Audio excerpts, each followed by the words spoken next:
को प्राण जाते मिले समाज सब आवे निज पद जे निज भाव सदा सुख निज नो करो प्रकाश जे बहु विधि भव दुख करणी करे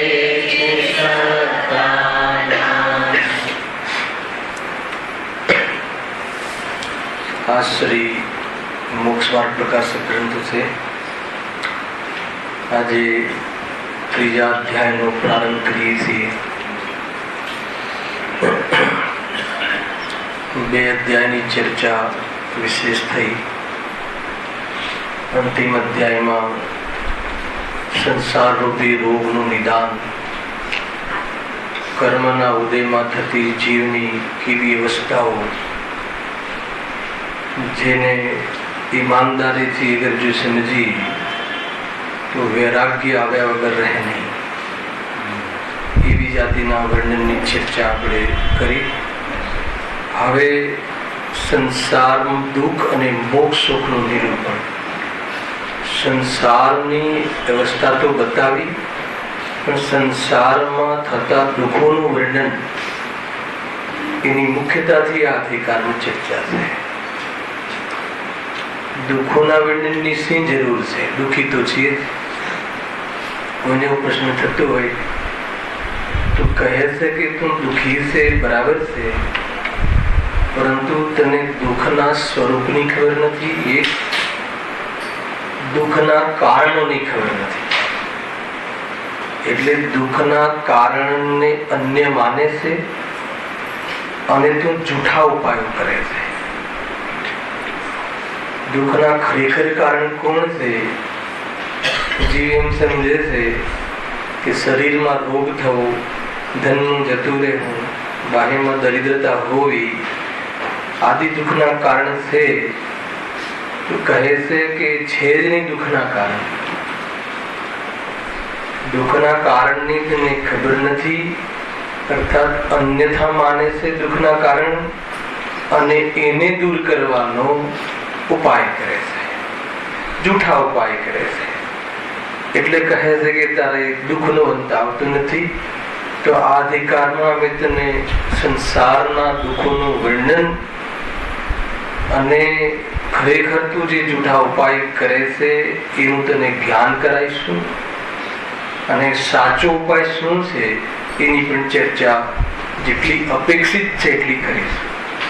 તથાપિ પૂરા અધિકારમાં એક પેરેગ્રાફ ખાલી માત્ર મોક્ષ સુખના ઉપાયનો કહ્યો છે, કેમ કે એની ચર્ચા આગળ કરવા વાળા છે. એટલે પહેલા પાકું કરાવે છે કે ભાઈ તું દુઃખી છે તો નક્કી કર. એ રીતે અહીંયા કયા કયા દુઃખો થાય છે, કેવી જાતિના દુઃખ અનુભવ કરે છે, એ બધી ચર્ચા આપણે એમાં એના આધારે કરીશું. મંગલાચરણના રૂપમાં એક દોહાની અહીંયા સ્થાપના કરી છે, એની ચર્ચા કરીએ છીએ. જે નિજ ભાવ સદા સુખદ નિજનો કરો પ્રકાશ. જે નિજ ભાવ સદા સુખદ, કોની વાત છે? આ સ્વભાવની વાત છે. નિજ ભાવ, જ્ઞાયક ભાવ, કારણ પરમાત્મા, શુદ્ધાત્મા, દ્રષ્ટિનો વિષય જે કહો તે નિજ ભાવ. નિજ ભાવ સદા સુખદ, હંમેશા સુખરૂપ છે. એ ભાવમાં કોઈ ખોટ આવી નથી. ભાવ એટલે શક્તિ, નિજ શક્તિ, સામર્થ્ય. શાનું સામર્થ્ય? સુખનું સામર્થ્ય. એમાં રંચ માત્ર પણ કમી આવી નથી. સુખના સ્વભાવમાં કાંઈ પણ ખોટ આવી નથી. અનંત કાળથી આ સુખનો સ્વભાવ કર્મ પુદ્ગલોની વચ્ચે રહેવા છતાં એ રૂપે થયો નથી, એમ કહે. પર્યાયમાં ઘણી હીણી દશા થવા છતાં કોઈ હીન પણ સ્વભાવમાં આવ્યું નથી. સુખનું કારણ મોજૂદ છે. શું છે સુખનું કારણ? નિજ શક્તિ, નિજ સામર્થ્ય, સ્વભાવ ચેતન સ્વભાવ, ત્રિકાળી ધ્રુવ વિદ્વાન આત્મા, જે શબ્દમાં તમને ખ્યાલ આવતો હોય શબ્દમાં, એ સ્વભાવ સદા સુખદ અર્થાત હંમેશા રહે છે. હવે કહે છે કે નિજનો કરો પ્રકાશ. એમાં સારી વાત છે. પહેલામાં કાળની ચર્ચા છે પહેલા પદમાં, અને બીજા પદમાં પુરુષાર્થની ચર્ચા છે. બે વાત છે. પુરુષાર્થ ક્યાં કરવાનો છે, કાળ કયું આપવાનું છે બતાવી દીધું, અને કાળ આપવું, પ્રકાશ કરવો. પ્રકાશ કરવો એટલે નિજનો કરવો પ્રકાશ. પ્રકાશ કરવો એટલે જાણવું. જાણવાનો અર્થ અહીંયા કયા અર્થમાં લેવો છે, જાણકારીના રૂપમાં કે અનુભવના રૂપમાં? બરાબર આમાં લેજો. જાણવામાં તો આપણે જાણકારી તો છે, આત્માનો સ્વભાવ ધ્રુવનું છે આદિ. અહીંયા જાણવામાં શ્રદ્ધા ભેગી વાત છે. જાણવું એટલે એ પ્રમાણે તું માન, એ પ્રમાણે અનુભવ કર. હું આવો છું, આ મારું સ્વરૂપ છે, એમ શ્રદ્ધાન કરતો જાણ. બાકી આત્માના સંબંધમાં તો કોણ નથી જાણતો? અસભામાં બધા જાણે છે આત્માનું સ્વરૂપ શું છે, ચેતન સ્વરૂપ છે, કાયમી રહે છે, બધી જ વસ્તુ. પણ એવા અનુભવની વાત છે, દ્રષ્ટિની વાત છે. બીજી શ્રદ્ધા થવી જોઈએ ને. નિજનો કરો પ્રકાશ. અનાદિકાલથી તે આ નિજ સ્વભાવનો અનુભવ કર્યો નથી. ખ્યાલ જાણ્યો તો છે, સાંભળ્યું તો છે, પણ આ હું છું એવો અનુભવ કર્યો નથી. મૂળ વાત એ છે. જાણવા માત્રની વાત અહીંયા નથી. કદાચ કોઈ જગ્યાએ કીધું હોય કે જાણ, ગુરુદેવ જાણ પર એક પ્રવચન કરે છે, એક શબ્દ પર, જાણ શબ્દ પર આખું પ્રવચન. એમાં બધી વાતો, બધા કન્સેપ્ટ, બધા એંગલ બતાવે છે. જાણ એટલે જાણકારી રૂપ માત્ર, શું કહેવાય, શાસ્ત્રના આશ્રય માત્ર, વિકલ્પ માત્ર, એમ નહીં. એ પ્રમાણે અનુભવ કરતું જાણ. રાગને પણ જાણ અને સ્વભાવને પણ જાણ. બંનેમાં જાણ શબ્દ લગાવે. તો રાગને જાણવો કે નહીં જાણવો? રાગને હું છું એમ નહીં જાણવું, પણ હું નથી એમ તો જાણવું.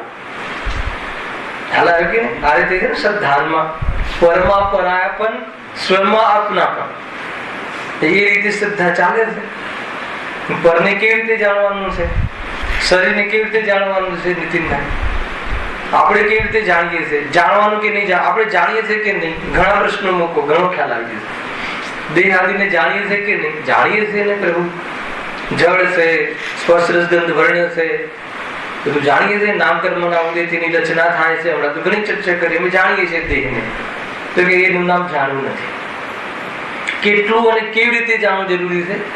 આ હું નથી એમ જાણ. આ મારું સ્વરૂપ નથી એમ જાણ. ખ્યાલ? આમ દેહ મારું સ્વરૂપ નથી એ કોનો ગુણ છે? આત્માનો. આત્મા દેહ રૂપે થતો નથી એ આત્માનો વિશેષતા છે. કયો ગુણ છે? અસત નામની આત્મામાં શક્તિ છે, જેના કારણે દેહ આદિ રૂપે થતો નથી, અન્ય રૂપે થતો નથી. તો આ શક્તિની ચર્ચા છે. આત્માની આ શક્તિ છે. કોનો આત્મા દેહ રૂપે થતો નથી? જ્ઞાનીનો કે અજ્ઞાનીનો? હે નહીં, અજ્ઞાનીનો થઈ જતો હોય, ગોરો કાળો રૂપાળો, જે રીતે થઈ જતો હોય રીતે થઈ જાય છે. એ રીતે થતો જ નથી. કેમ નથી થતો? કે એની શક્તિ છે. આ શક્તિ નિજ ભાવ કરો એનો પ્રકાશ. પ્રકાશ કરવામાં શું લેવું છે? એવું તું અનુભવ કર, શ્રદ્ધા કર, એ રુચિ કર, તું માન. એમ માન એમ કહે છે અહીંયા. તો શું થશે? આગળ લખ્યું છે, જે બહુવિધિ ભવ દુઃખ તણી. બધા જ પ્રકારના દુઃખો. એટલે શું દુઃખ કેટલા પ્રકારના હોય ને બધું પેલા પેરેગ્રાફમાં છે, ત્યાં ખુલાસો કરીશું. અનેક પ્રકારના જે દુઃખ છે કરે છે સત્તા નાશ. એની સત્તા નાશ થાય છે. ગજબ છે હેને? એવો નિજ ભાવ છે કે જેને સાંભળવા માત્રથી એને સ્થૂલ પાપ અને સ્થૂલ ભૂલો તો નીકળી જાય, સાંભળવા માત્રથી. અને જેને અનુભવ કરવા માત્રથી, સાંભળજો, જેને અનુભવ કરવા માત્રથી અથવા સમ્યક દર્શન, સાચું દર્શન કરવા માત્રથી અનંત સંસારનો ભાવ થઈ જાય છે. જેના પ્રચુર વેદનથી વિશેષ સ્થિરતાને પ્રાપ્ત થવાય છે, અને જેમાં સંપૂર્ણ સ્થિરતા થવાથી એને અનંત સુખની પ્રાપ્તિ થાય છે. અને જેના હોવાથી આપણને પણ શું કામ છોડીએ? જેને હોવાથી જ્ઞાની ધર્માત્માઓ અર્યંત પરમાત્મા આદિ આપણને ભગવાન આત્મા કહે છે. ખ્યાલ આવે કે નહીં? જે સ્વભાવના જોઈને આપણને ભગવાન આત્મા કહે છે, તું ભગવાન સ્વરૂપ છો એમ, એટલો જોરદાર આત્માનો દ્રષ્ટિનો વિષય, શુદ્ધનો વિષય, આત્માનો સ્વભાવ જે અનુભવ કરવા લાયક છે. અને નિજનો કરો પ્રકાશ. એટલે મૂળ વાત એ છે કે એના હોવાથી, એ સ્વભાવની મોજૂદગીના કારણે આજ સુધી જીવ લૂંટાયો નથી. આજ સુધી જીવ ખરેખર પરરૂપે થયો નથી. મૂળ વાત એ છે, એ મૂળ છે. આત્માની જે નિજ શક્તિ છે, ચૈતન્ય અસ્તિત્વ વાળી જે શક્તિ છે, એના કારણે એનું કોઈ જોખમ નથી.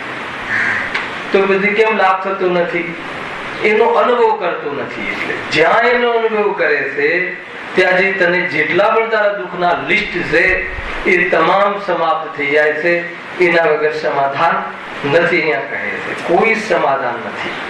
એક નિજ શરણ વગર દુનિયામાં કોઈ શરણ નથી. તું જેને શરણ માને છે, જેની જે અવસ્થા, એ અવસ્થા એક ક્ષણની હોય છે.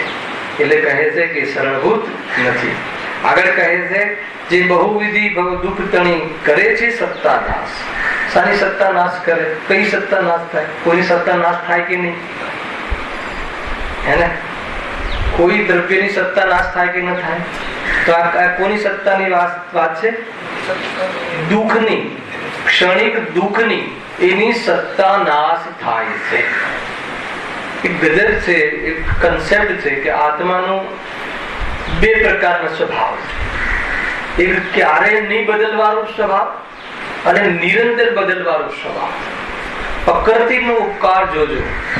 સ્વભાવનો ઉપકાર એ છે કે જે આપણને ઈષ્ટ છે, અર્થાત જેની દ્રષ્ટિ કરવાની છે, જેના આશ્રયથી સંસાર સમાપ્ત થઈ જાય છે, જેને અનુભવ કરવાથી સંસારનું બીજ નિર્મૂળ થઈ જાય છે.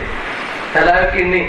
એવો સ્વભાવ તો એ અંશમાં ગર્ભિત છે કે જે ન બદલવાનું, આત્માનો જે ન બદલવાનો સ્વભાવ છે, દ્રવ્ય સ્વભાવ છે, એમાં જે આત્માના સુખનું કારણ છે એ તો એ અંશમાં છે. ખ્યાલ આવ્યો? અને જે આત્માને ઈષ્ટ નથી, જે આત્મા ત્યાગવા માંગે છે, જે આત્મા છોડવા માંગે છે, એની સ્થાપના અર્થાત એ વિશેષતા કયા અંશમાં છે? પર્યાય અંશમાં છે. ગજબ છે. તો પર્યાય સ્વયં બદલાય છે, સ્વયં પલટવાનો સ્વભાવ છે, નાશ થવાનો સ્વભાવ છે. તો દુઃખનો નાશ, દુઃખ જે છે એ નાશ થવાનું પર્યાયમાં પ્રગટ થાય છે. એટલા માટે દુઃખનો નાશ સ્વયં થાય છે.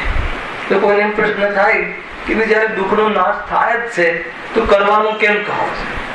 જયારે પર્યાય બદલવાની છે, પર્યાયનો નાશ થાય છે, પરંતુ શુદ્ધાત્માના આશ્રય જો એ અભાવ થતો નથી તો પર્યાય નાશ તો થાય છે, પણ નવું પણ ઉત્પન્ન થાય છે.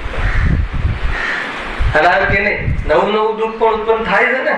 તો એ નવું ઉત્પન્ન ન થાય એના માટે સ્વભાવના આશ્રય રૂપ પુરુષાર્થ કરવો એટલું યોગ્ય છે.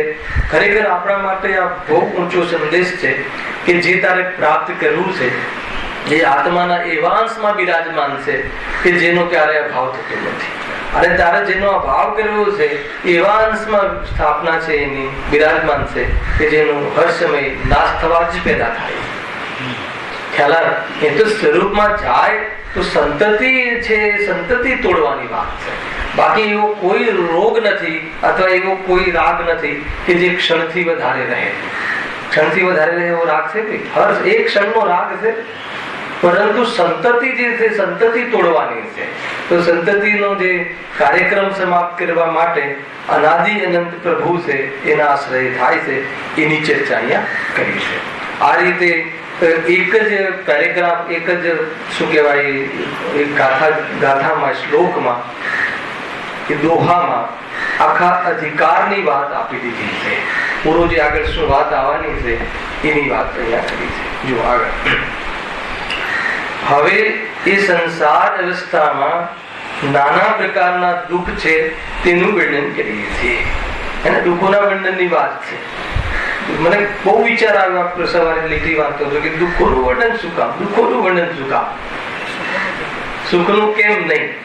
ખ્યાલ આવે તો દુઃખનું વર્ણન બી ખરેખર જીવને સાચા દુઃખની પણ ખબર નથી. ખ્યાલ આવે ને તો દુઃખમાં સુખની કલ્પના કરે છે અથવા દુઃખને સુખ માનીને વેદે છે. તકલીફ એ છે. અને એટલો રીઢો થઈ ગયો છે જીવ, એટલું એને સહજ થઈ ગયું છે આ દુઃખ અને દુઃખના કારણો, આ જ એનું જીવન છે. તથાપી દુઃખ છે એ તો છે એ રીતે સહન કરે છે, રીઢો થઈને સહન કરે છે કે બસ આપણે તો આ દુઃખ સહન કરવા માટે જ જન્મ્યા છીએ હે ને. બાકી સુખનું કામ તો કોનું છે? જ્ઞાનીઓનું કામ છે. એમ સમજે છે આ ચીજ. ને આ શબ્દમાં ભલે સુખ દુઃખ ના શબ્દોમાં ના વાપરે, પણ તમને બતાવું કઈ રીતે કહે. કઈ રીતે કહે? ધર્મ તો હે ને, ધર્મ તો જ્ઞાનીઓ માટે છે. આપણે તો તુચ્છ જીવ છે, ધર્મ કઈ રીતે કરી શકીએ? હવે ધર્મ એટલે શું? ધર્મ નો શું અર્થ લીધો તો આપણે? સુખ. ધર્મ નો સુખ થાય. ધર્મ એટલે વિતરાગતા, અને વિતરાગતા એ સુખ છે. તો એ એમ સમજે છે કે ભાઈ એ તો આપણી જાગીર જ નથી. તો એ રીતે અહીંયા સમજે છે. જો હવે એ સંસાર અવસ્થામાં નાના પ્રકારના દુઃખ છે. તો દુઃખ કેટલા પ્રકારના હોય ભાઈ? સંસારમાં જે સુખ દુઃખ છે બંને લઈએ. અહીંયા દુઃખની જ વાત કરી છે ને, આપણે થોડો ન્યાય કરીએ. સંસારમાં જે સુખ દુઃખ છે એ કેટલા પ્રકારના? સુખ કેટલા પ્રકારના? ચલો, સંસારમાં સુખ લાગે છે ને, તો સુખ કેટલા પ્રકારના અને દુઃખ કેટલા પ્રકારના? કોઈ બહુ ભારે પ્રશ્ન તો છે નહીં. મેં ક્યાં અતિન્દ્રિય સુખની વાત કરી છે? આપણે સુખી તો માનીએ છીએ આપણને.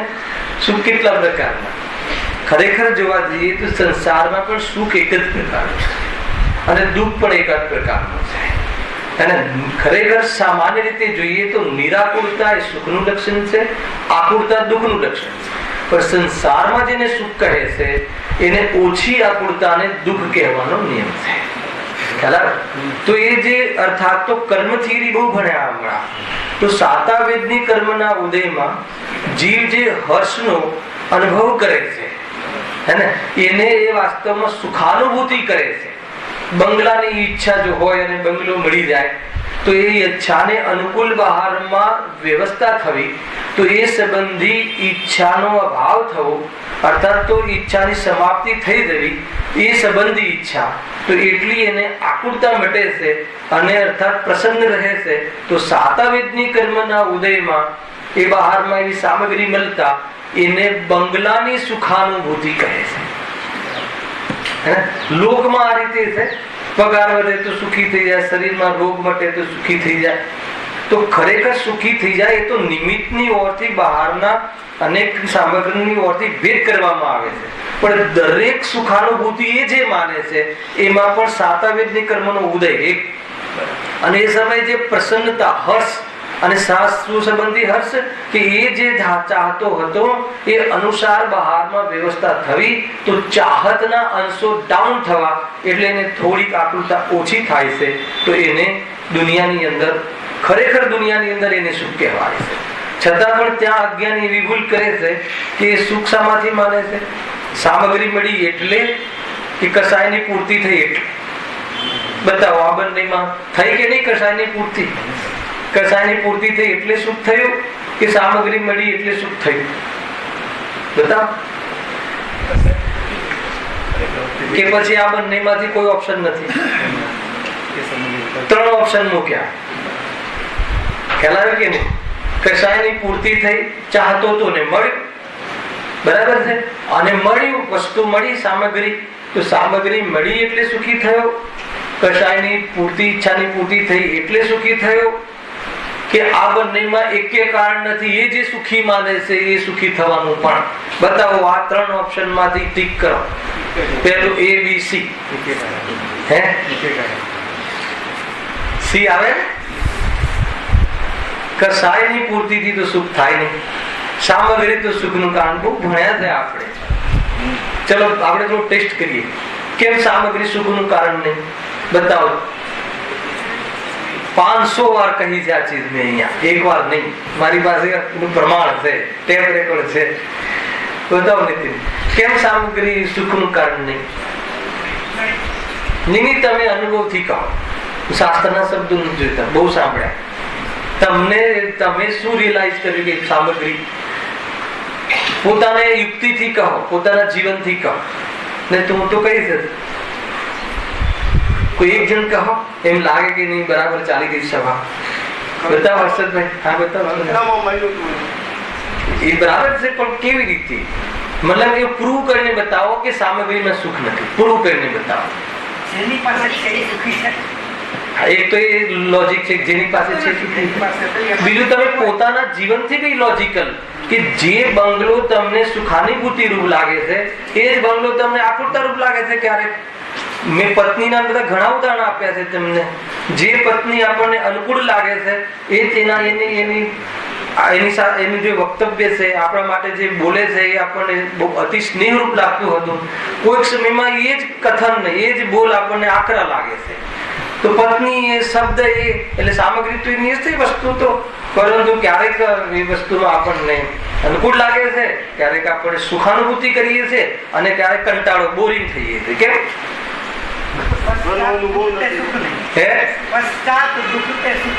એટલે એ સિદ્ધિ થઈ કે સામગ્રીમાં જો સુખ હોત તો દરેક સમય લાગવી જોઈતી હતી.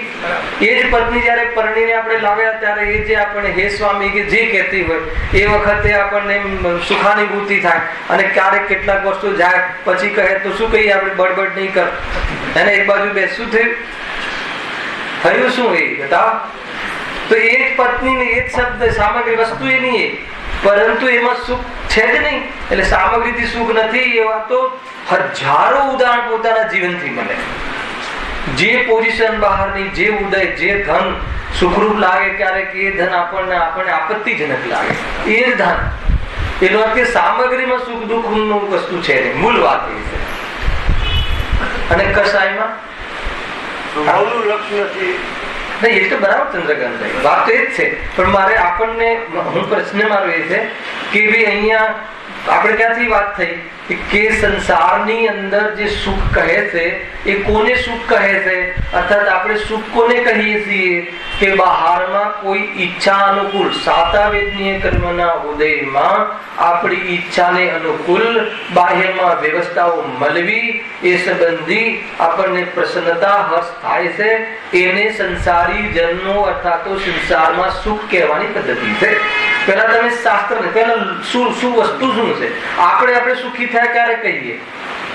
હમણાં આને શાસ્ત્રને ગૌણ કરો. શાસ્ત્રમાં જ છે આ વાત, પણ તમે પોતાના જીવનથી જ સમજો. આપણે એમ તમે સુખી છો તો કે કેમ સુખી છો? હા હવે અમે સુખી છીએ. હવે અમે સુખી છીએ એનો શું કાઢશો તમે?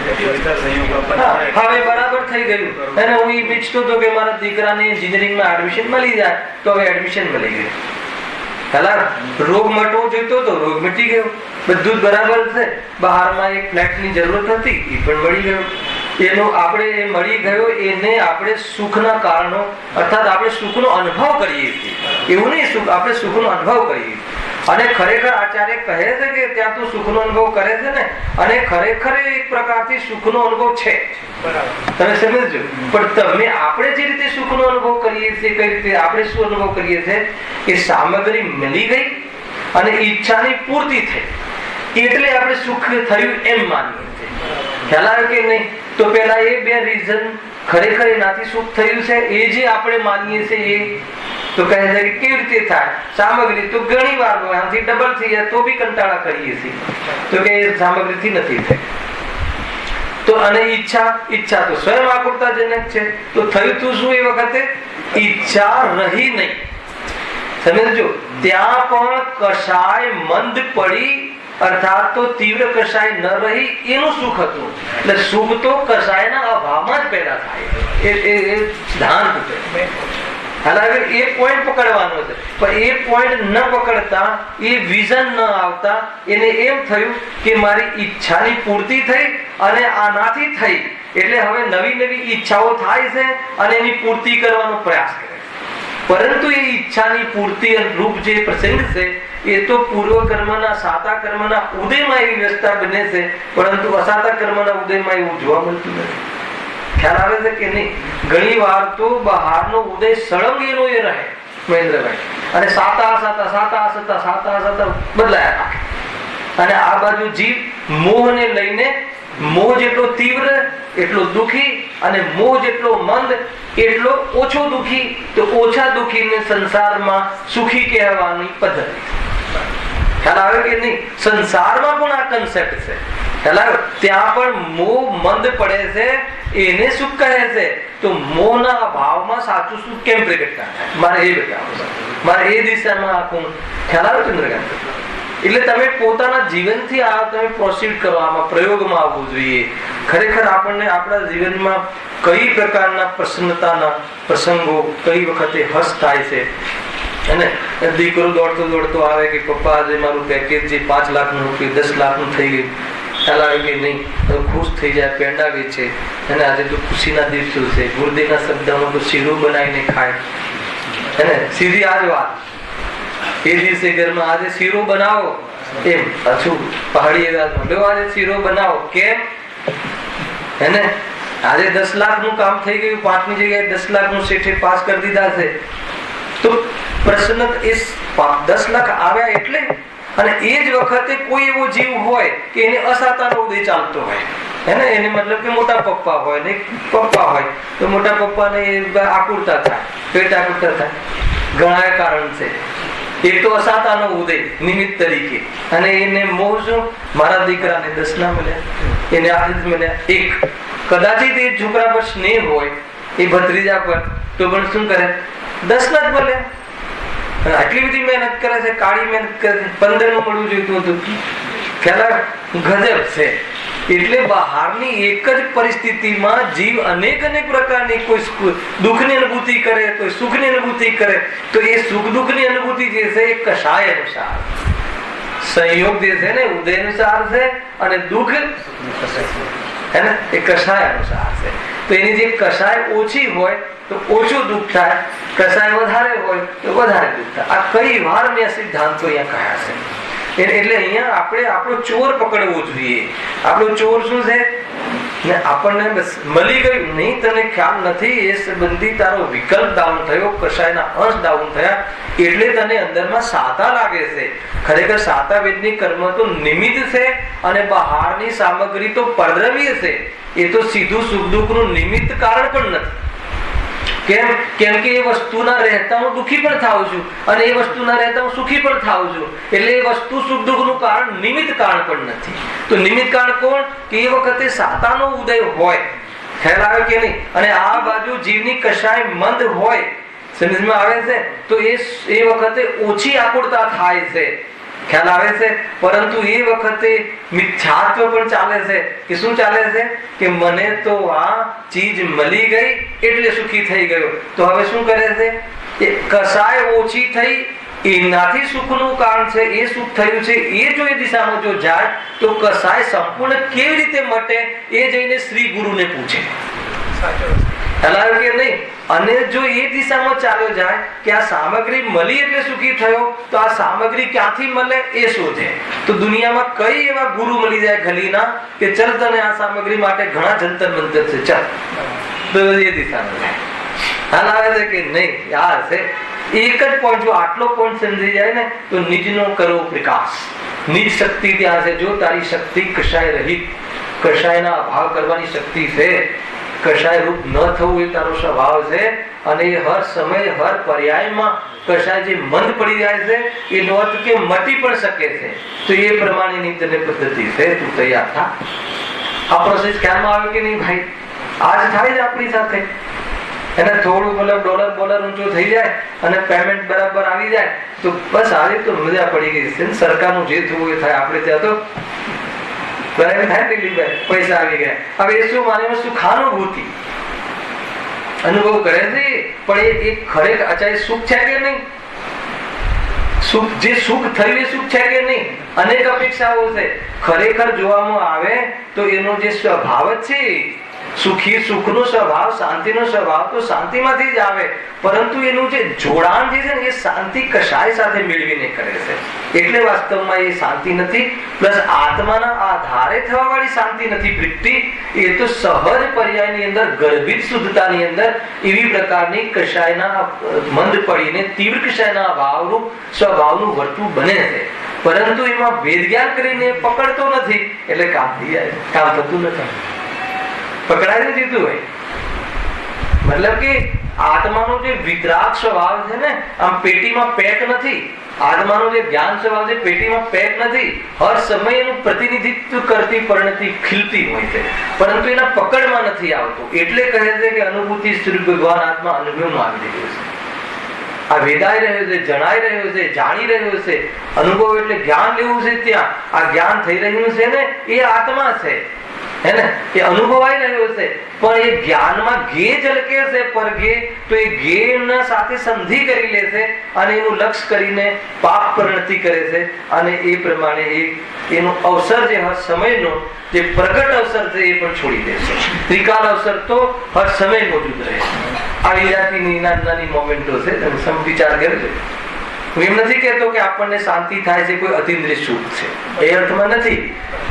પરંતુ એમાં કોઈ પોત જરૂર છે. કેમ કે તીવ્ર કષાય નર ખરેખર તો મંદ કષાયનું સુખ જ નથી. તો સુખ કયું છે? તીવ્ર કષાય ન રહી એ મોમેન્ટ છે. એટલી એને આકુરતા નથી રહેતી. પરંતુ એને શું ગ્રંથિ ભેદ ના કરે. હેલા, ગ્રંથિ ભેદ ના કર્યો એટલે શું કર્યું એને? કે એને ઉપરથી ગ્રંથિ બાંધી. કઈ ગ્રંથિ બાંધી? કે નહીં, સુખ તો જોરદાર થયું. એક બંગલામાં આટલું સુખ મળે તો હવે 2 બંગલા કરીશું તો સુખ ડબલ થઈ જશે. હેલા કે નહીં? અને એમાં જીવન પૂરું થઈ જાય છે. 2-4 બંગલા થાય અને હે ને, પરદ્રવ્યને તો ભોગવી શકતો નથી. અને ભોગવવાની આસક્તિ ઘણી, પણ સામર્થ નહીં. એટલે બહુ પરેશાન થઈ જાય છે જીવ. આ બધા પણ પહેલું છે. ચક્રવર્તી પાસે સામગ્રી બી ઘણી, આસક્તિ બી ઘણી અને સામર્થ્ય બી ઘણું. ખ્યાલ કે નહીં? આપણી પાસે સામગ્રી કદાચ પુણ્યના ઉદય ઘણી હોય, આસક્તિ તો ઘણી હોય, વાસના તો, પરંતુ પર્યાયનું સામર્થ્ય એક મતલબ કે 2 લાડવા ખાય પછી ત્રીજો ખાવાની તાકાત બી ના રહે. મેને મતલબ કે એને શું કહે, તો એ રીતે છે. તો કહે છે કે આ બધું સ્વરૂપ છે. કષાયમાં પણ જે એક ઘણા અંતર પડે છે. તો જ્યાં જ્યાં કષાયના અંશ ડાઉન થાય છે, એ અંશ ડાઉનમાં જીવની શાંતિ વર્તાય છે. ત્યાં પણ આ જીવને એમ થાય છે કે મને જે મંદ કષાય થઈ અને મંદ કષાયમાં લાભ થયો અને બહારમાં પુણ્યના ઉદયથી સામગ્રીથી લાભ થયો, તો કહે છે કે પછી એ લાભ માટે ઉલટો પુરુષાર્થ કરે છે. આ બુદ્ધિ. હા, સાચું સુખ તો છે જ નહીં. એ જે માને છે સુખાભાસ છે. એ કષાયની મનતામાં સુખ માને છે.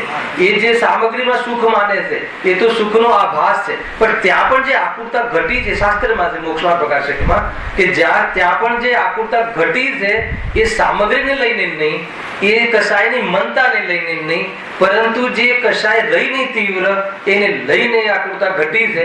એટલે ઓન ધ કોન્ટ્રી તો એક પ્રકારથી એ સ્વભાવમાં જવાથી સુખ મળે છે. અગર એ દિશામાં એ જે પકડી લે કે ભાઈ કષાય જો આટલી કષાય જતી રહે તીવ્ર અને સુખ મળે તો એ સ્વભાવ કેવો હશે એમ કરીને સ્વભાવનો આશ્રય લઈ લે, તો એ સુખ પછી અતિન્દ્રિય સુખ પ્રગટવાની પુરુષાર્થ ચાલુ થઈ જાય અને એ બીજી દિશામાં જાય તો વાત થઈ ગઈ. એ થઈ ગયું ત્યાં સુખની વાત છે. વાસ્તવમાં ન સંસારમાં સુખ છે, ન સંસારમાં સુખનું કારણ છે. સંસાર તો દુઃખનો પિંડ છે. સંસાર સ્વયં રોગ છે. એની ચર્ચા આપણે આગળ જેમ આવશે એમ કરીશું. સંસાર એટલે શું એ પહેલા આપણે નક્કી કરવું પડશે. સંસાર શું છે? સંયોગ એ સંસાર નથી. ખ્યાલ કે નહીં? જીવ સંયોગ ને સંસાર માને છે. બૈરા છોકરા ગાડી વાડી લાડી છે એને સંસાર માને. એ સંસાર નથી. તો સંસાર શું છે? કે પરદ્રવ્યનું લક્ષ્ય કરવું અને પાપરૂપ પરિણામ થવું, એ સંબંધ રાખવો, એનું નામ સંસાર. અને સ્વરૂપમાંથી સંસરણ થવું, સ્વરૂપની ઓળખ એ કથન છે. અને બહારમાં સંસાર કોને કહેવાય? પદાર્થ થોડી સંસાર. એ પદાર્થ સાથે લક્ષ્ય કરી અને એની સાથે સંબંધનું જાળવણી કરવી, એ બધું સંસાર. હા, એનું નામ સંસાર છે. કોઈ પરદ્રવ્ય સંસાર નથી. તો પછી આ કેમ આવે છે કે મતલબ ચક્રવર્તીઓ બધું છોડી દીધું. ખ્યાલ આવે છે? તો કહે છે કે રાગ હોય ત્યાં સુધી સંબંધ રહે છે અને રાગ ન રહે પછી સંબંધ રહેતો નથી. ખ્યાલ આવે કે નહીં? તો જ્યારે રાગ ન રહે તો પછી બહારમાં પદાર્થો રહેતા નથી, એટલે બહારથી બતાવવામાં આવે છે કે બૈરા છોકરાને છોડ એટલે બૈરા છોકરાનો રાગ છોડ, એમ છે. બૈરા છોકરાને છોડવાની વાત છે જ નહીં, એને છોડી શકતો જ નથી. હા, એને પકડ્યા હોય તો તું છોડે ને? ત્યાગ ગ્રહણ સુનિશ્ચિત શક્તિ છે. હા, ત્યાગ તું ગ્રહણ કરતો નથી તો ત્યાગ કરવાની વાત ક્યાં? તું ગ્રહણ શું કરી? તું માન્યતા મારા છે એમ શું ગ્રહણ કરી? તું રાગ, તો એને છોડ. એ સંસાર છે, એ બધી ચર્ચાઓ આમાં આવવા વાળી છે. બહુ સુંદર સુંદર ચર્ચાઓ છે. આપણી ભૂલ ક્યાં થાય છે? આપણી દુઃખનું કારણ શું છે? દુઃખનું કારણ બહારની વસ્તુમાં નથી, આપણી ગેરસમજ, આપણી ઉલટી સમજ, અજ્ઞાનતા, એ બધી વાતો આવશે. હવે અહીંયા કહે છે કે સંસાર અવસ્થામાં નાના પ્રકારના દુઃખ છે. સુખની ચર્ચા થઈ ગઈ. હવે દુઃખ કેટલા પ્રકારના? કયા કયા દુઃખ છે રાકેશભાઈ તમને? દુઃખ કેટલા પ્રકાર? એક જ પ્રકારનું હોય. એ તો બહારના નિમિત્તોને લઈને શરીરમાં ઉલટું લઈ લો, રોગ છે, આ છે, ધન જતું રહ્યું, ઇજ્જત જતી રહી, બહારમાં પ્રતિકૂળતા. ખરેખર તો સંસારી જીવને સુખ દુઃખની કલ્પના કેવી રીતે કરે છે ખબર છે? પ્રતિકૂળતામાં દુઃખ માને છે અને અનુકૂળતામાં સુખ માને છે. સંસારી જીવની આ પદ્ધતિ છે. જ્યારે સિદ્ધાંત એમ કહે છે કે ન કોઈ પદાર્થ પ્રતિકૂળ છે કે ન કોઈ પદાર્થ અનુકૂળ છે, એવી જો સત્ય બુદ્ધિ તારી પ્રગટ થઈ જશે તો સુખી થઈ જશે. હા, મેં આ છે. પણ આપણા લોકોનું જે સુખ દુઃખનું જે આપણે ત્યાં કઈ રીતે સમજે? થોડી અનુકૂળતા મળે, જાત્રાએ જઈએ તો હા ટિકિટો મળી ગઈ, સુખ મળી ગઈ હશે.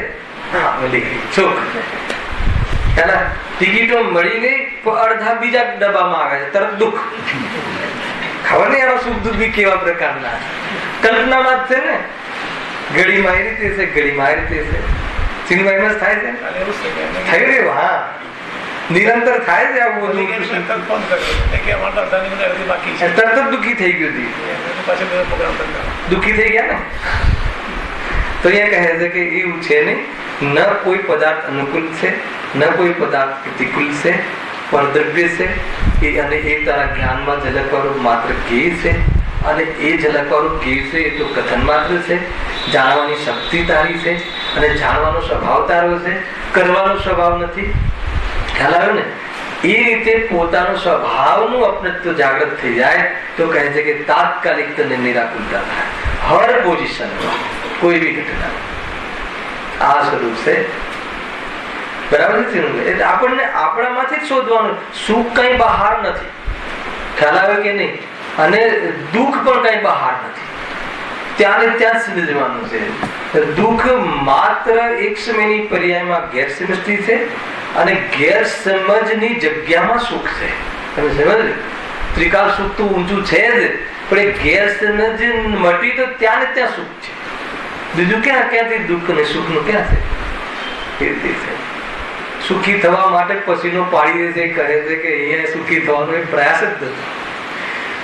એ તો મજૂરી છે. મજૂરીમાં સુખ ન મળે અને મજૂરી કરીને સુખ ન મળે. ખ્યાલ આવે કે નહીં? ઉલટો માર્ગ છે. હવે એ સંસાર અવસ્થામાં નાના પ્રકારના દુઃખ છે તેનું વર્ણન કરીએ છીએ.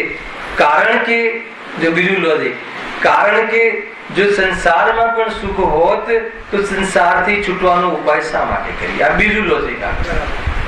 ખ્યાલ આવે? સંસારમાં સુખ છે જ નહીં તો તને ભ્રમ છે. કોઈ અવસ્થા વિશેષમાં તને સુખ લાગી જાય તો એ ભ્રમ છે. ખ્યાલ આવે કે નહીં? અને અહીંયા એટલા માટે અમે સંસારના દુઃખોનું વર્ણન કરીએ છીએ કે તને એ ત્યાગવાનો ઉપાય કરવાનો પુરુષાર્થ જાગૃત થાય. જો સંસારમાં સુખ હોત તો સંસારથી છૂટવાનો ઉપાય શા માટે કરીએ? ખ્યાલ આવ્યો? અને આપે છે ને, જો સંસાર વિશે સુખ હોત તો તીર્થંકર ક્યું તાજત. તીર્થંકર ભગવાન સંસારનો અર્થાત તો અનંત જ્ઞાનીઓએ સંસારમાં જે પોષણ છે, પોઝિશનોથી લક્ષ્ય કેમ હટાવ્યું?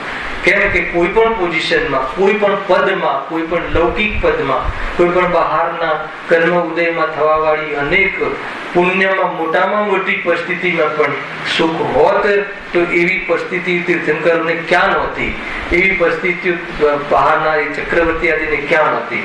તો કેમ એમને એ બધું છોડી અને જંગલમાં વસી અને ચિદ્રૂપમાં તદ્રૂપ થઈ અને એકદમ મતલબ કે આનંદનો ધામ વસાવી લીધું, એનું એ શું કામ એમને ખ્યાલ આવે કે જે ચીજોમાં આપણે સુખ માનીએ છીએ તે ચીજો સંબંધી લક્ષ્ય છોડ્યું તો જરૂર કંઈક આપણામાં મિસ્ટેક છે.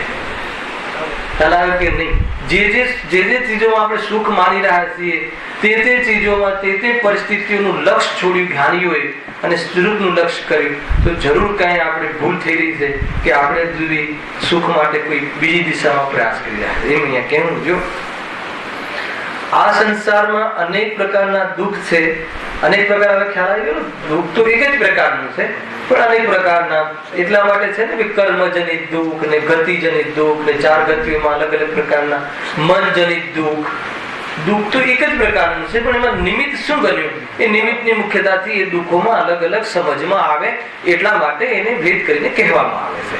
બાકી કોઈ બી પ્રકારમાં માની લો કે કોઈને કરોડ રૂપિયા જતા રહે અને કોઈને 1 રૂપિયો જતો રહે અને બંનેને આકુળતા થાય તો 1 રૂપિયા વાળી આકુળતા અલગ હશે અને 1 કરોડ વાળી આકુળતા અલગ હશે. આકુળતા તો સમાન જ હશે. ખ્યાલ આવે કે નહીં? અને એક ઢોરને ભૂખ લાગે અને એક રાજાને ભૂખ લાગે અને ભૂખ લાગ્યા પછી બંનેને જે અનાજ આદિ મળે અને એમાં જે પણ તૃપ્તિ થાય એ તૃપ્તિ બંનેમાં અલગ અલગ હશે. ભિખારીની તૃપ્તિ અને રાજા અને ઇન્દ્રોની જે ભોજન સંબંધી તૃપ્તિ અલગ અલગ હશે, એક જ હશે. એમાં કોઈ અંતર પડતું નથી. સંસારમાં જે સુખ કહેવાય છે અને દુઃખ કહેવાય છે એ દુઃખાનુભૂતિ ખરેખર સમાન જ છે. પરંતુ અનેક શબ્દ જે 2-4 વાર કહ્યો એ અનેક માત્ર એટલા માટે કે બહારમાં કોઈને અનેક પ્રકારના નિમિત્તો બનતા હોય છે, અનેક પ્રકારના કર્મબંધ કર્યા હોય છે, તે પ્રમાણેની પોઝિશનો બને છે. પણ જ્યાં આકુળતા જેટલી થાય છે એ દુઃખ છે. અને આકુળતા કોના કારણે થાય છે? કષાયના કારણે. એ વાત મુખ્ય છે. અને કષાય મટી શકે છે. કેમ? કેમ કે સ્વભાવ નથી. કેમ કે અનંત તીર્થંકરોએ કષાયને પણ મટાવી છે. આ રીતે ભરોસો કરાવવો પડે છે કે જો મટે છે ને આગળ 9મા અધિકારમાં આખું પ્રશ્ન છે. આ સંસારમાં અનેક પ્રકારના દુઃખ છે એટલા માટે જ સંસારથી મુક્ત થવાનો ઉપાય કરીએ છીએ. સંસારમાં દુઃખ છે એનું વર્ણન કેમ કરવામાં આવ્યું? આમાં મળ્યું એને મટાડવાનો ઉપાય કરે એટલા માટે અહીંયા કહ્યું છે. એમ અહીંયા છે જીવ એટલો નગરો થઈ જાય છે કે દુઃખ દૂર કરવાનો ઉપાય જ નથી કરતો. મતલબ કે એવો સેટ થઈ જાય છે, અભ્યાસ થઈ જાય છે કે નહીં આપણે તો ભાર જ ઊંચો કરવાનો છે, બીજું આપણું કઈ છે જ નહીં. કોઈ મોક્ષ કઈ આપણા માટે થોડી છે. એ તો મોક્ષ તો મહાન વ્યક્તિઓ માટે છે. જીવ એમ થશે આજે આપણામાં ભેદ કરી દે. આ બધું જે ઊંચું વાંચન ને આ તેને ધર્મ બદલ તો તમને મુબારક હે ને, આ મારા માટે તો છે જ નહીં. ખ્યાલ કેમ? તમારા માટે શું છે? ખાલી દર્દ છે, મોક્ષ છે જ નહીં. અરે જેટલા પણ મોક્ષ ગયા ને એ બધા નિગોદ થી આવેલા છે. મોક્ષ માંથી આવેલો જે મોક્ષમાં જાય એ નિગોદ માંથી આવેલો જે મોક્ષમાં જાય. જરા પણ આપણને પોતાને કમ નહીં સમજવાનું. જે રીતે કમ નથી રીતે કમ નહીં સમજવાનું. જેટલી કમીઓ છે કમીઓનું ધ્યાન કરવું. બરાબર સમજવું? કમીઓનું જ્ઞાન કરવું. આ કમીઓ મારો સ્વભાવ છે એમ અનુભવ ન કરવો. અને જેટલું સામર્થ છે એ સામર્થનું માત્ર જ્ઞાન નહીં કરવું. આ મારો સ્વભાવ છે એમ અનુભવ કરવું. એનું નામ સમ્યક દર્શન છે, એનું નામ પુરુષાર્થ. કમજોરીનું જ્ઞાન કરવું. કમજોરી મારો સ્વભાવ છે એમ અનુભવ ન કરવો. આ તો જીવ કમજોરીમાં અભ્યાસ થઈ ગયો છે. શું કરીએ? આપણે તો કમજોર જ છે. આપણે તો આવું છે ને, આપણે તો આ રીતે જ રડવાનું. એ રીતે આમ મતલબ સહજ થઈ જાય છે. એટલો રીઢો ગુનેગાર કેમ હોય? એ બસ આપણે તો માર જ ખાવાનું. તો એમ છે નહીં. અને એટલો દરિદ્ર નથી જીવ. ખરેખર દરિદ્રતા એ આત્માનો સ્વભાવ એ રીતે ચાલે છે.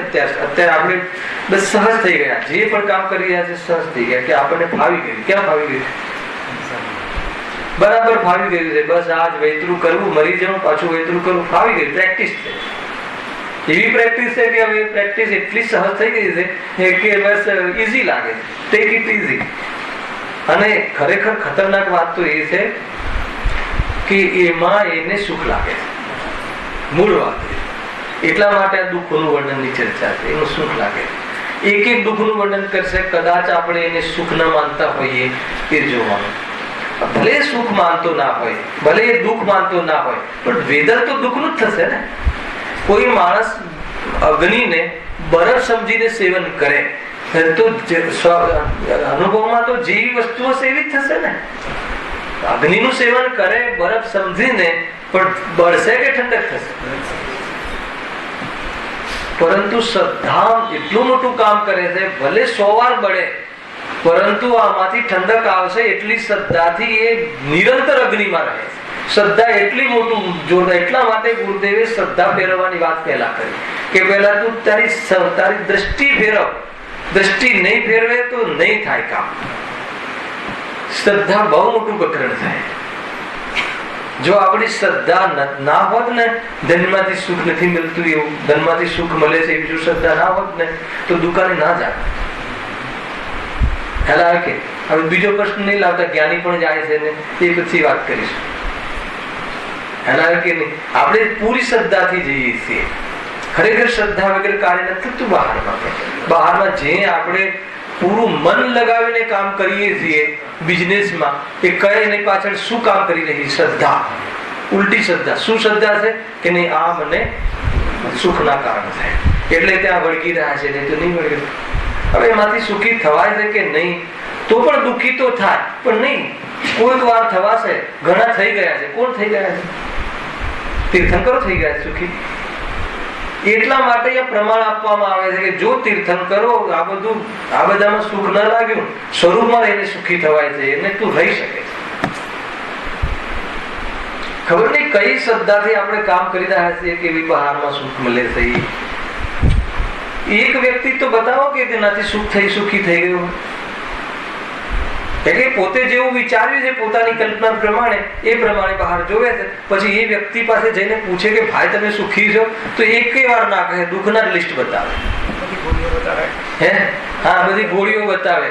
સવારે આ, બપોરે આ બધી બતાવો. હવે જ્યાં એ બધું ખરેખર દૂરથી ડુંગર તળિયા હમણાં એવું છે. જયારે ચડે ત્યારે પસીનો પડે કે ભાઈ નહીં, આ તો ડુંગરો છે એવું છે. એટલે ખરેખર સ્વરૂપમાં ગયા વગર કોઈ જગ્યાએ મતલબ કે ઉપાય છે નહીં. એટલા માટે એક એક ચીજ અહીંયા ખોલીને કહેશે. જો વળી જેમ નિપુણ વૈદ્ય રોગનું નિદાન તથા એ રોગજન્ય અવસ્થાનું વર્ણન કરી રોગીને રોગનો નિશ્ચય કરાવી પછી તેનો ઈલાજ કરવાની રુચિ કરાવે છે. જબરજસ્ત ઉદાહરણ આવ્યું, જબરજસ્ત બધું જ વાત આમાં આવી. સુંદર ચર્ચા છે. પંડિતજી પોની અહીંયા ઉદાહરણ લીધું છે વૈદ્ય. એમના લગભગ 80% અધિકારમાં વૈદ્યના ઉદાહરણ તો હોય. વૈદ્યક વિદ્યા એમને જ્ઞાનમાં હશે. અહીંયા વૈદ્ય શું કામ લીધો? એક છે વૈદ્ય, અને કાલે જ મલાડમાં ચર્ચા કરી હતી આપણે.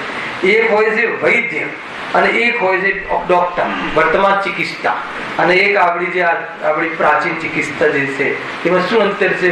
કલ સુનાયા था. જે ડોક્ટર હોય છે, જે આ વૈદ્ય હોય છે, એ નાડી જોવે. નાડી જોઈને આપણને આપણો રોગ બતાવે કે જો તમને આ થયું છે, તમને અંદરમાં પેટમાં મરોડ આવે છે, તમને આ રીતે છે, ઉલટી થવાની ઈચ્છાઓ થતી લાગે છે, એને માથું દુખતું લાગે છે, તમને આ બધું થાય છે કે હા થાય છે. અને ડોક્ટર શું કહે? આપણને પૂછે શું થાય છે તમને. ખ્યાલ આવે કે અંતર? ખ્યાલ આવે બંનેમાં? બહુ મોટી વાત છે આની અંદર. સામાન્ય દેવશાસ્ત્ર ગુરુની સ્થાપના થશે આની અંદર. આવે છે તો ડોક્ટર આપણને પૂછે કાં તો રિપોર્ટ કરાવડાવે, ત્યારે નક્કી કરે. અરે વૈદ્ય નાડી જોઈને કહી દે કે એનાથી શું લાભ થાય? કે જે રોગનું નિદાન બરાબર કરે છે, તો આનો ઈલાજ પણ સાચો હશે એવી શ્રદ્ધા થાય. રોગ એટલું બતાવી દીધું. આનાથી આમાં એક બીજો રોગ પણ ચાલે છે, ખબર છે કયો? તાકી સર જ્યોતિષ. આનો લાભ લે છે લોકો. આપણે કોઈ પણ વ્યક્તિને ચીનુભાઈ તમે મારા ઘરે આવો, હું તમને 5-7 દુઃખ કહું, એ તમને લાગુ પડે છે. હાથ જોયા વગર ખાલી હાથ જોવાનું તો એક વચ્ચે સાધન લાવી દેવાનું. તમે કામ બહુ કરો છો પણ તમને જશ નથી મળતું. નહીં, હા કે કામ તો બહુ કરું, જશ નથી મળતું, ફિટ થઈ જાય. બરાબર છે ને રાજેશભાઈ? થાય છે કે ખરેખર તમારી ભાવનાઓ બહુ સારી છે પણ કોઈ કદર નથી કરતું. નહીં, હા કે નહીં? એટલે આવી 5-7 વાતો કહું ને, ભગવાન બનતા વાર ના થાય લૌકિકમાં. ખ્યાલ આવે છે કે નહીં? ઉલટા રસ્તે લઈ જાય. એનો ઉપાય છે, જીવ છેતરાય છે. આ રીતે છે. અહીંયા તો વાત એ છે કે જે વૈદ્યની વાત અહીંયા કરી છે એ નાડી જોઈને જો વળી જેમ નિપુણ વૈદ્ય લીધું રોગનું નિદાન, પેલા રોગનું નિદાન કરે કે તમને આમ થાય છે, તમારે આ રીતે થાય છે, અને એ પ્રમાણે બરાબર હા કે હા સાહેબ આ રીતે જ થાય છે, આ રીતે જ થાય છે, રોગનું નિદાન કરે તથા રોગજન્ય અવસ્થાઓનું વર્ણન કરી રોગનો નિશ્ચય કરાવે. રોગજન્ય અવસ્થા બરાબર છે ને. આપણે રોગજન્ય અવસ્થા એટલે કયો અધિકાર? બીજો અધિકાર. કર્મના ઉદયમાં જો કોઈ જીવને સવારે તો કરોડપતિ હોય, રાતે રૂઢપતિ થઈ જાય. બોલો આ કર્મનો નાટક છે કે નહીં? એ રીતે એક રોગજન્ય અવસ્થા બતાવી સંસારમાં, કર્મજન્ય અવસ્થા. એટલે આ રીતે રોગજન્ય અવસ્થાઓ બતાવે કે આ રીતે થાય એટલે આમ થઈ જશે, આ રીતે થાય પગ એકદમ સૂમ થઈ જાય. અને એ પ્રમાણે બરાબર એ પ્રમાણે અવસ્થાઓનો નિશ્ચય કરાવે. એનો નિશ્ચય કરાવે પછી શું કરે? તેનો ઈલાજ કરવાની રુચિ કરાવે. પછી ઈલાજની રુચિ એટલે વિશ્વાસ કરાવે કે આ પ્રમાણે કરીશ, પરહેજ પાડીશ, આ પ્રમાણે તું એક્સરસાઇઝ કરીશ, આ પ્રમાણે કરીશ, આ એનો ઈલાજ છે, તો એ ઈલાજથી તને જરૂર મળશે. એ પ્રમાણે આખી આ વિધિ ચાલે છે. ખ્યાલ આવે છે? એના અંતર્ગત જે દેવશાસ્ત્ર ગુરુનું પકડ છે રાકેશભાઈ, દેવશાસ્ત્ર ગુરુની શ્રદ્ધા એ સૌથી બહુ અહેમ વાત છે.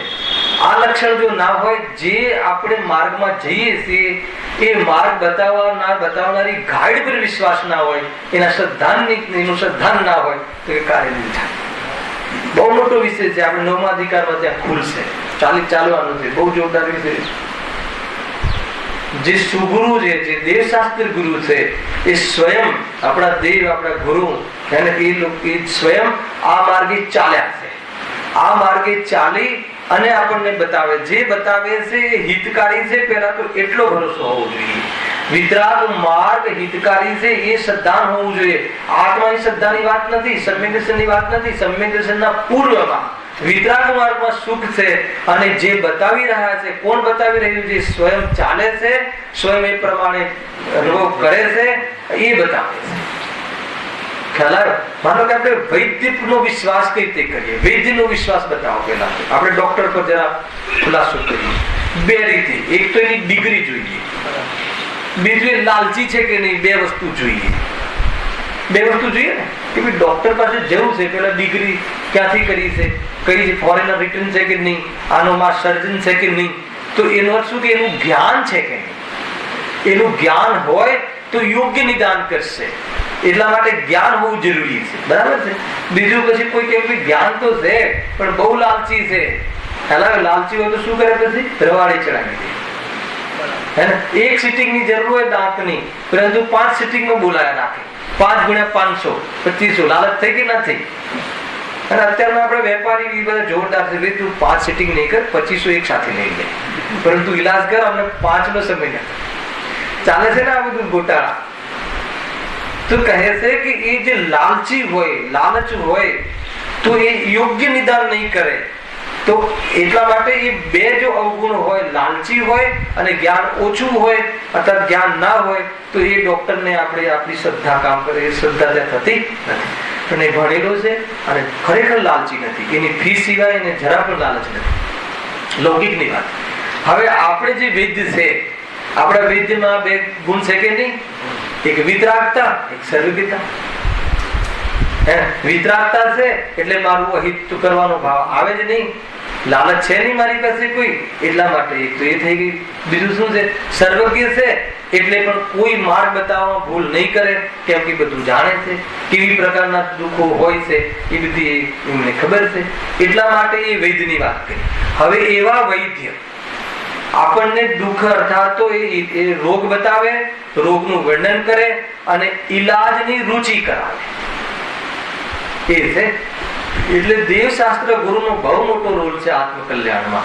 જેને દેવશાસ્ત્ર ગુરુ શબ્દનું સ્વરૂપ ખબર ના હોય અને એની શ્રદ્ધા ના હોય, એ આ માર્ગમાં કદાચિત કોઈ બુદ્ધિથી અર્થાત તો કોઈ કસાયની નિંદામાં વાત ગમી જાય તો પણ કહે છે કે આગળ નથી વધી શકતો. અને આ વાત મને એટલા માટે ખ્યાલમાં આવે મહેન્દ્રભાઈ કે આપણને અન્ય સંપ્રદાય સાંભળજો બરાબર, અન્ય લોકો જે અન્ય દેવતાઓ દેવી દેવતાઓને માનવા વાળા છે, એને દેવી દેવતાઓનું ફેક્ટર્સ આપણે વચ્ચે ન લાવીએ. માત્ર આપણે સીધી એક દ્રવ્ય બીજા દ્રવ્યનું ન કરે અને ખરેખર જે પ્રમાણે કર્મ ઉદય હોય એ પ્રમાણે થાય છે. આ બધી અવસ્થાઓ આ રીતે બને છે. તમે આ જે સિદ્ધાંત કહો તો એમને બહુ પસંદ આવી જાય.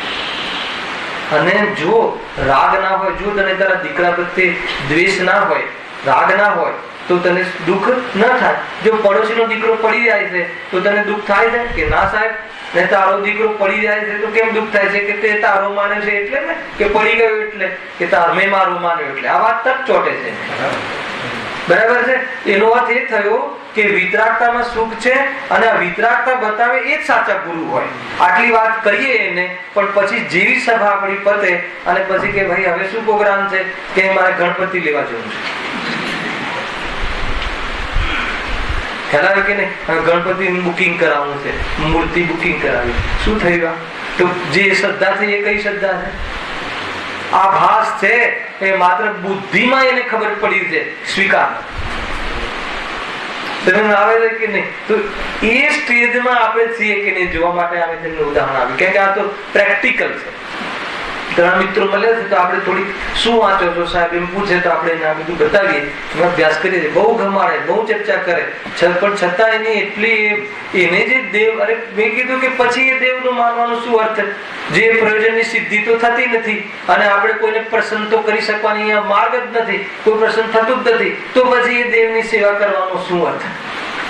ખ્યાલ આવે કે નહીં? એક ભાઈએ મને પૂછ્યું તો તમારા ભગવાનમાં, તમારા મંદિરમાં દેવ કેમ છે?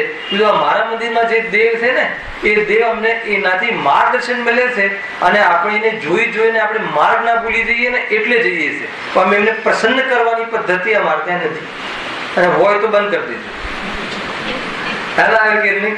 આપણે ત્યાં પ્રસન્ન કરવાની કોઈ પદ્ધતિ નથી કે અષ્ટદ્રવ્યમાં બહુ ઊંચી બદામ લાવીને જબરજસ્ત, તો કદાચ સિમંદર ભગવાન ત્યારે ત્યાં છે તો જોઈ લે, કાંઈ એને કહી દે, કહી તો દે. ખ્યાલ આવે કે નહીં? કહી રહ્યા છે શું થવાનું છે શું નથી થવાનું, તો એનાથી કોઈ ફરક નહીં પડે. અરે ઘણો મામલો હજુ તો બાકી છે. ઊંચી વાતો પણ એટલી જ જોરદાર છે, મતલબ કે આત્મતત્વ જ્ઞાનની, પણ એના પહેલા જે પાત્રતા, જે ભૂમિકા છે એ વાતમાં પણ ઘણા ગોટાળા હોય. તો કોઈ કહે કે એકલી આત્માની વાત સાંભળી લે તો કામ નહીં થાય. ચારેય લક્ષણ સમ્ય દ્રષ્ટિને હોય છે. દેવશાસ્ત્ર ગુરુનું શ્રદ્ધાન, સ્વપનનું શ્રદ્ધાન, સાતત્યનું શ્રદ્ધાન અને કયું રહ્યું આત્માનું શ્રદ્ધાન. આ ચાર લક્ષણ કહ્યા ને, અનેક પ્રયોજનની સિદ્ધિથી એ ચાલે છે આપણે ત્યાં નિર્વધિકા. તો ચારે હોય છે, કોઈને એક હોય ને કોઈને એક ના હોય એમ ના બને. તો એ રીતે છે. જો હા શું થયું? આપણે શું યાદ રાખવું? દેવશાસ્ત્ર ગુરુની સંબંધી કેટલી શ્રદ્ધા હોવી છે જરૂર? એ જે માર્ગ બતાવે છે એ હિતકારી છે એક, અને એ જે બતાવનાર છે એના પર શ્રદ્ધા હોવી જોઈએ. એના પર શ્રદ્ધાનો હેતુ શું છે? કે એ નિપુણ છે, એટલે એમનામાં જ્ઞાન સર્વજ્ઞ છે, અને જરા પણ લાલચ નથી એટલે વિતરાગી છે. તો પેલા એ શ્રદ્ધા હોવી જોઈએ, એટલે એમના સ્વરૂપની ખબર હોવી જોઈએ. અને એ જે માર્ગ બતાવે છે એ હિતરૂપ છે, એનું નામ દેવશાસ્ત્ર ગુરુની શ્રદ્ધા. બહાર બાહ્યમાં, અને એ શ્રદ્ધા બી સમ્યક ત્યારે કહેવાય કે એ રૂપે તું અનુભવ કરે ત્યારે એ શ્રદ્ધા ખરેખર વ્યવહાર શ્રદ્ધા પણ કહેવાય. નહીં તો એના પહેલા લોક રૂઢિથી વ્યવહાર શ્રદ્ધા કહેવાય છે. અને આ મોક્ષ માર્ગ રૂપી વ્યવહાર શ્રદ્ધા ત્યાં સુધી નથી કહેવાતી.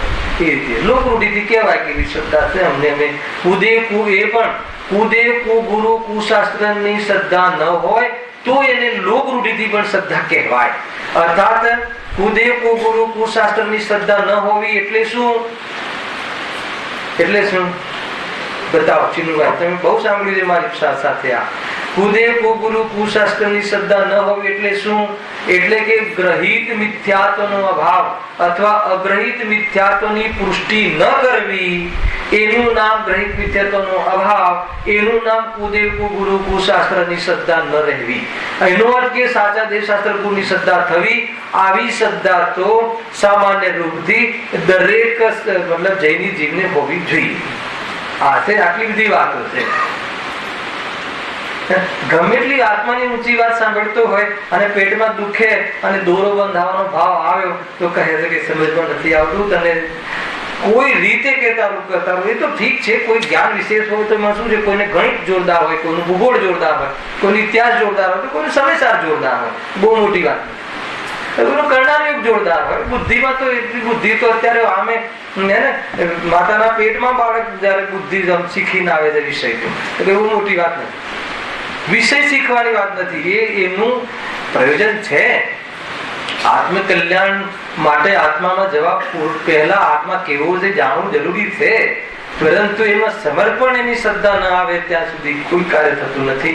એટલા માટે અહીંયા દુઃખોના વર્ણનમાં સંસારથી મુક્ત થવામાં એક બીજી એમને એડ કર્યું કે એ જે રોગનું નિદાન, રોગજન્ય અવસ્થાઓનું વર્ણન કરી, રોગીને રોગનો નિશ્ચય કરાવી પછી તેનો ઈલાજ કરાવવાની રુચિ કરાવે છે, તેમ અહીં પણ પ્રથમ સંસાર રોગનું નિદાન તથા સંસાર રોગજન્ય અવસ્થાઓનું વર્ણન કરી સંસારી જીવને સંસાર રોગનો નિશ્ચય કરાવી તેનો ઉપાય કરવાની રુચિ કરાવે છે. એવી સુંદર ચર્ચા અહીંયા પ્રારંભિક ભૂમિકામાં કરી છે. કાલ બાકી ચર્ચા કરે. શહેર જાણું